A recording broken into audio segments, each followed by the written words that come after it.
What do you think of Senator Cheese Escudero being the presiding officer? Do you agree na it's okay to appoint another senator to be the presiding officer?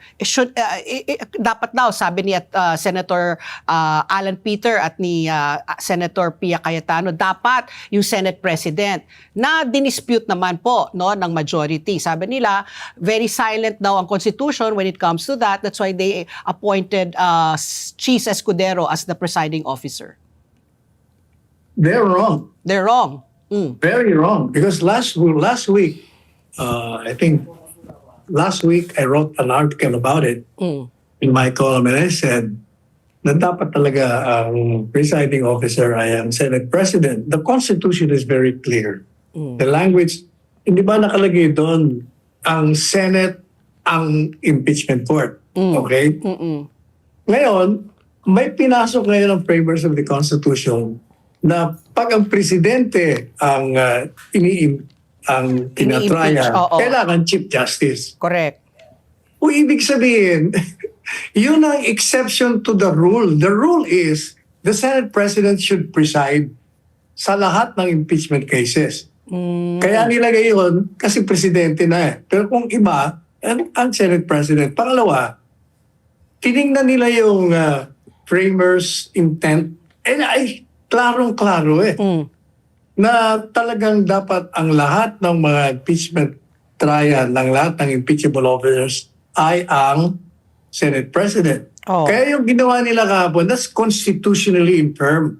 Baka manalipay lahat ng proceedings nila. In other words, in violation of the Constitution.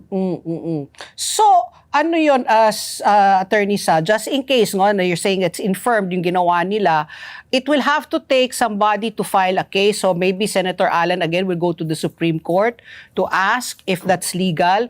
And if, let's say, two cases, two scenarios, if the Supreme Court decides in favor of Senator Alan, then the whole proceeding is wasted. Null and void. Null and void.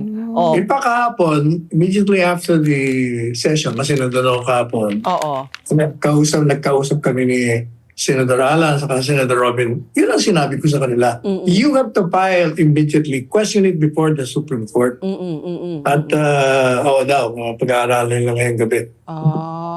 Diniscuss namin kahapon. Sabi ko, unang-una, nagtataka ako, na-shock kaming lahat kasi, last week pa, pinag-usapan na namin yan. And I was telling Senator Gatchalian na siya dapat, huwag ka akong pumayag because under the Constitution, madali siya, pinaliwanag ko. Tapos gumawa pa ako ng article about it na talagang siya dapat. Tapos meron siyang, nung makausap ko siya, abay talagang he will pray. Nag-aaral na daw siya ng gusto sa protection. Tapos in-announce niya